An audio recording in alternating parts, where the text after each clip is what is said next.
E aí, pessoal, tudo bem com vocês?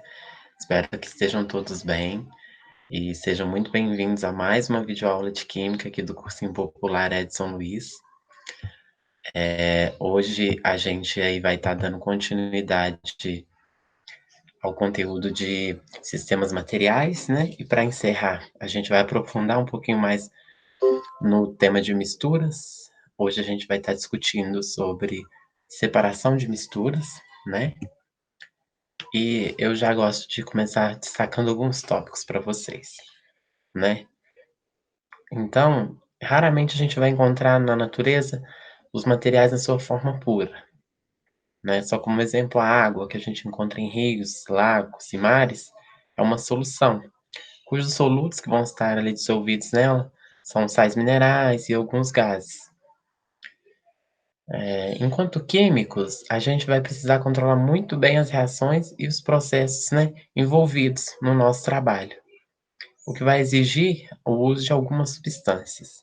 E para obter essas substâncias, a gente utiliza dois processos básicos: a síntese química, que é um processo químico, ou a extração de materiais, que é um processo físico. Falando um pouquinho mais desses dois processos. A síntese química vai ser o processo que, a partir do qual, né, a gente tem reagentes e condições físicas controladas, de forma que a gente vai obter materiais ou as novas substâncias desejadas, né? Ela ocorre, por exemplo, em processo de fermentação, na produção de sabão e até mesmo na indústria petroquímica. Nos processos físicos, né? É importante destacar que não vai haver formação de novas substâncias, mas vai se obter substâncias por meio de extração de materiais, nos quais eles vão estar presentes associados a outras substâncias. Como exemplos de processos físicos, a gente pode citar a extração de essências de vegetais para produzir perfume, a destilação da garapa fermentada para produção de álcool e a extração de diferentes componentes do petróleo. Geralmente, após a extração, os materiais são purificados até se obter o produto nas condições desejadas. E é nesses processos físicos que a gente vai se aprofundar hoje, né? E esses processos utilizados para a extração dessas substâncias, né, são chamados de separação de mistura ou purificação de materiais, e vão corresponder a umas atividades mais básicas dos químicos. Mas também muitos desses processos são empregados diariamente, né, na casa de vocês. Por exemplo, o ato de coar café, o ato de escolher feijão, peneirar areia, a máquina de lavar quando está no processo de centrifugação, a coleta seletiva também é um exemplo. E todos esses métodos vão envolver técnicas simples e podem ser explicados por meio das propriedades de cada material. Então, agora a partir na nossa aula aqui, a gente vai conhecer os principais processos usados pelos químicos em laboratórios, mas que muitos deles são empregados na nossa casa, né, no nosso dia a dia. O primeiro deles é o processo de filtração, né? Que, simplificando, o sólido fica retido no filtro enquanto o líquido passa. E existem vários tipos de filtros com espessuras diferentes, né? Que vão ser usados aí de acordo com as propriedades dos materiais que se quer separar. A filtração também vai poder ser utilizada para separar determinado sólido de um gás. É o que faz, aí, por exemplo, o filtro de ar dos automóveis, o aspirador de pó. E eles são muito, muito utilizados, tanto em laboratórios quanto nas indústrias.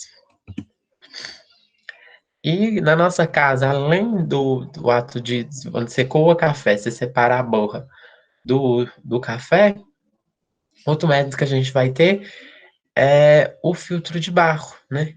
Que, que é feito por velas constituídas de um material poroso que vai reter as impurezas presentes na água. Então, toda vez que você pega um copo de água do filtro da sua cozinha, você está diante aí de uma operação que é largamente utilizada por laboratório de química para separar um líquido de um sólido insolúvel. O próximo método que a gente vai estar vendo aí é a decantação. A decantação ela é um método que, por exemplo, quando você tem aí uma mistura de areia e água, e uma mistura de óleo e água, como que você faria para separar essas misturas? Ou até mesmo se tivesse areia, água e óleo no mesmo recipiente, como você poderia faria para separar essa mistura, né? Então, além da filtração, a gente pode separar a areia da água por meio da decantação. A decantação vai ser um processo físico natural que vai permitir separar um material sólido ou um líquido de outros materiais, que têm densidades diferentes e que não são miscíveis. Aí vai bom destacar esse conceito aí miscível, que miscível tem a ver com misturar. Então, no caso aqui, eles não são miscíveis, ou seja, no caso, eles não se misturam. Por exemplo, a areia não vai misturar com a água e a água não vai se misturar com o óleo. E a decantação aí vai se diferenciar da filtração por não utilizar nenhum tipo de filtro e por ser feita a partir da separação natural das fases. Então, a filtração não poderia ser utilizada para separar a água e o óleo, porque as duas substâncias passariam pelo filtro. Em laboratório, para separar dois líquidos immiscíveis, né, que não se misturam, como a água e o óleo, utilizam um funil de decantação, como é mostrado aqui na figura da esquerda. Já nas indústrias, né, são utilizados tanques de decantação, onde os materiais mais densos vão ser depositados no fundo dos tanques. Esses tanques também vão ser encontrados nos sistemas de tratamento de água, e neles vão ficar depositados, né, no fundo, areia e alguns outros materiais sólidos. Um outro método importante para a gente discutir é a centrifugação, que nada mais é do que uma decantação forçada, né? Porque quando esse processo de decantação é muito lento, ele não vai ocorrer naturalmente, o material vai ser submetido a um movimento circular, né, de alta velocidade, que é medido por rotações por minuto, que pela força centrífuga vai levar o material mais denso a se depositar no fundo do tubo.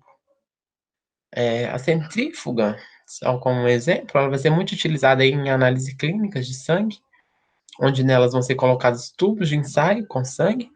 Ao serem rotacionados em alta velocidade, vai causar a decantação do material sólido no fundo do tubo. Aí, esses materiais vão ser separados para análise. O próximo método é a destilação simples. Aí, é bom para a gente analisar, para a gente começar a nossa discussão sobre destilação simples, o vinho. O vinho, né, vamos aí analisar ele como sendo uma mistura que vai ser composta por, basicamente, água e álcool e alguns outros materiais que agora não vai ser do nosso interesse. E só olhando para a água e para o álcool, como são duas substâncias com materiais com propriedades totalmente diferentes, né? Então a gente pode utilizar as propriedades específicas dessas substâncias para poder separar o álcool do vinho. E o processo que a gente utiliza é a destilação. Ela vai se basear na diferença de temperatura de ebulição dos componentes dos materiais. Então, ou seja, né, durante o aquecimento, as substâncias que atingem a temperatura de ebulição evaporam-se. Depois, por refrigeração, elas voltam ao estado líquido e são recolhidas. A destilação, ela é um processo aí largamente utilizado na sociedade que vivemos, né? A partir da destilação de caldo de cana fermentado, vai se obter, né, a cachaça. Nesse caso, a destilação ocorre por meio de alambiques. E a destilação também pode ser usada para separar líquidos de pequenos sólidos em suspensão. E também quando são separados dois líquidos, como no caso da água e do álcool, somente se estes possuírem a temperatura de ebulição, né, aí com uma grande diferença. Só para exemplificar aqui, eu vou de um exemplo de destilação simples, que é muito utilizado, são os alambiques, né? Olha, os alambiques aí vão ser destiladores feitos de cobre, vidro ou aço inox, né? Os alambiques são construídos de uma base, aqui representado pelo número 1, né? Que a gente vai chamar de caldeira ou panela, na qual vai colocar o material a ser destilado, é conectado ao capitel ou capacete, que tem a função de resfriar os gases liberados. O capacete, aqui, número 2, vai ser ligado a um tubo no formato de pescoço, de cisne, né? Número 3, que transporta os vapores até a serpentina. A serpentina, aqui, número 4, né? É um tubo, no formato de espiral, disposto em um recipiente, né, no qual vai circular aí água fria. Nesse local, os vapores serão condensados, ou seja, retornam para o estado líquido por resfriamento e apresentam grande quantidade de álcool etílico. O líquido, então, vai ser recolhido aqui em um recipiente adequado, que no caso é um barril. Esse é um exemplo mais comum que a gente tem de destilação simples. Aí agora a gente, falando de destilação simples, a gente pode falar de destilação fracionada, que vai ser um processo de separação que vai se basear na diferença da temperatura de ebulição dos componentes da mistura. Os materiais são colocados em recipientes e aquecidos. As substâncias que possuem temperatura de ebulição mais baixas entram em ebulição e são expulsas do líquido. À medida que a temperatura aumenta, outras substâncias atingem temperatura de ebulição e mudam de estado físico, né? Sendo também expulsas do líquido. Os vapores que são expulsos do líquido passam por uma alta coluna de fracionamento, né? Como essa aqui mostrada na figura. E a temperatura da coluna diminui gradativamente da base ao topo. Dessa forma, os líquidos mais voláteis se liquefazem primeiro e são retirados da coluna por saídas laterais. As substâncias mais voláteis sobem mais e são retiradas da coluna na sequência. Nesse sistema, cada substância ou grupo de substâncias com valores de temperatura de ebulição próximos sai a determinada altura da coluna. Aí vai permitir a separação de misturas formadas por grande variedade de substâncias.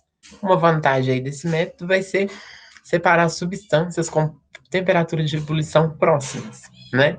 Uma vez que esse tubo aqui vai permitir essa separação dos líquidos. O próximo método que a gente vai estar falando aqui é a cromatografia. A cromatografia ela é realizada utilizando um material capaz de reter, né, na sua superfície as substâncias que estão sendo separadas. O procedimento aí é feito pela utilização de duas fases, a fase estacionária e a outra móvel.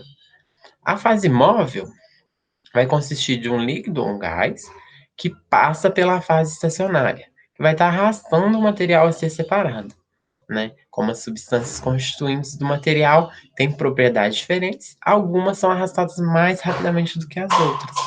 Por causa dessa diferença de tempo de arraste, as várias substâncias da mistura migram de forma diversa por causa da interação com a fase fixa.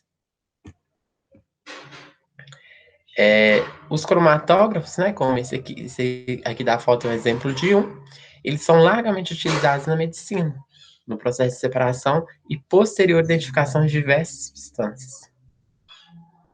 O próximo método, a gente volta aí no exemplo da preparação do café, que além do processo de filtração, né, a gente utiliza um processo que é chamado de extração por solvente. Tal processo vai construir em extrair uma ou mais substâncias de um material, utilizando-se uma de suas propriedades químicas, a solubilidade. Na preparação do café, quando a água quente passa pelo pó, extrai as substâncias solúveis, restando as não solúveis, né, como a borra de café, por exemplo. Portanto, né, o café é uma solução cujo solvente é a água e os solutos são substâncias presentes no pó de café, que são solúveis em água quente. A extração por solvente, né, ela também é muito utilizada para extrair essências de plantas para o preparo de perfumes. O próximo processo é a recristalização, né, que a gente também pode chamar de extração por cristalização. Ela vai basear aí na diferença de solubilidade de substâncias presentes em materiais. utilizando da variação dessa propriedade com a temperatura. Então, para isso, o material é dissolvido em um solvente adequado a uma temperatura elevada. Em seguida, a solução é resfriada lentamente, levando as substâncias menos solúveis a precipitar-se, né? Vai formando os cristais. Um exemplo da aplicação de extração por cristalização é a produção de sal marino. Nas salinas, como é demonstrado nas duas figuras abaixo, a água do mar é bombeada para tanques de evaporação a céu aberto. O vento e o sol forte vão acelerar a evaporação da água, deixando uma mistura de sais, antes dissolvidos na água, que é raspada e conduzida às refinarias. O próximo processo é um processo bastante simples, né? E ele é utilizado para separação de misturas heterogêneas entre sólidos e vai consistir basicamente em recolher partículas de interesse com as próprias mãos ou utilizando pinças.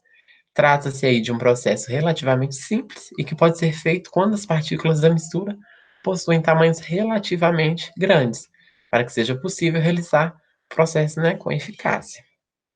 Quando essa mistura aí possui partículas pequenas ou os tamanhos são muito variados, aconselha-se, né, realizar o processo em sequência, para garantir que não haja resíduos.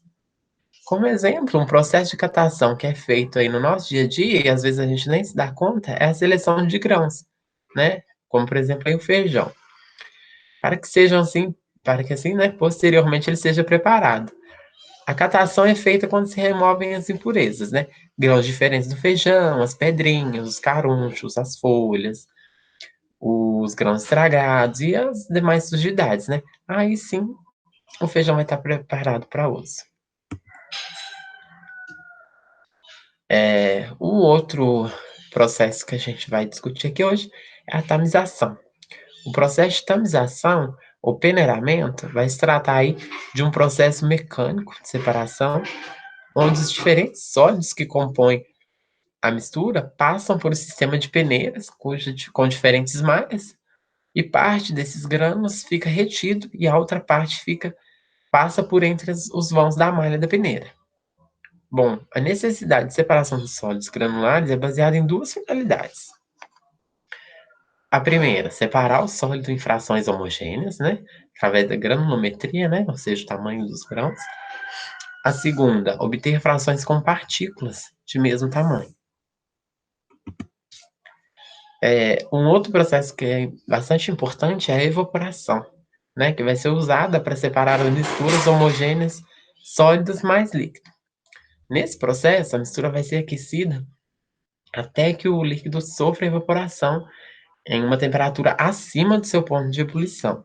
Nesse caso, o líquido vai ser perdido. A principal diferença desse processo para a destilação é que esse processo ocorre em ambiente aberto, ou seja, não vai recolher o líquido que evaporou no final do processo, né? Esse processo, o líquido se perde para o ambiente. Separação magnética. Esse processo de separação magnética, ele ocorre baseado nas propriedades de atração dos ímãs. Ocorre, né, aí quando um dos sólidos é atraído por um ímã e é separado da mistura. Olha aqui como ocorre nessa imagem, né? Uma mistura de limalha de ferro e de enxofre. Ao se aproximar um ímã, a limalha de ferro passa para o ímã e a mistura de enxofre fica livre da limalha de ferro. Um exemplo que acontece em grande escala é a separação do minério de ferro de outras impurezas aí durante o processo de mineração, né? Que é aqui como da imagem da direita. Um outro processo importante, né, que às vezes vocês já viram por aí e nem se dão conta, é o processo da levigação, que vai se resumir em passar a mistura por água. O objetivo, né, é manter a substância mais densa no fundo de um recipiente, ao mesmo tempo em que essa substância menos densa é levada para a água. A levigação, ela é utilizada aí para separar as misturas sólidas, né, sólido mais sólido. Esse processo aí vai ser utilizado por garimpeiros para separar o ouro de outros metais preciosos da areia e das pedras. O ouro, né, cuja densidade é maior, é extraído do meio da areia e de outras partículas que vão aí estar acompanhando. E o material que não for de interesse, ele é separado e eliminado. Dentre esses processos, pessoal, esses são os mais importantes, os processos físicos de separação mais importantes que a gente tem aí. Na nossa apostila, vai alguns outros, eu vou estar encaminhando para vocês, vai alguns outros processos, mas esses são os principais que eu quis trazer para vocês aqui hoje, tá certo? Também quero deixar uma dica de documentário, que é o documentário, ele é um pouquinho antigo, mas ele é muito importante para promover algumas reflexões para a gente aí, que não foge muito do tema da nossa aula, que é o documentário Ilha das Flores, de Jorge Furtado, de 1989, né? Ele vai abordar a questão de como o lixo é gerado e descartado, fala do consumismo e da geração exagerada de lixo, da vida das pessoas que moram na Ilha das Flores, né, que fica em Porto Alegre, e da desigualdade social, da fome e da pobreza daquele lugar. Eu quero que vocês assistam, comentem comigo depois, um pouco mais sobre esse documentário. E eu quero agradecer, né, pela atenção de vocês na aula de hoje. Já quero deixar avisado aí da nossa próxima aula, que a gente vai estar falando sobre atomística, que a gente inicia a nossa discussão sobre atomística. Quero deixar aí também meus contatos, né, caso vocês queiram tirar mais alguma dúvida, ou também estou sempre disponível no WhatsApp, no nosso grupo e no nosso grupo do Facebook. E eu queria dizer para vocês, né, até a nossa próxima aula. Muito obrigado.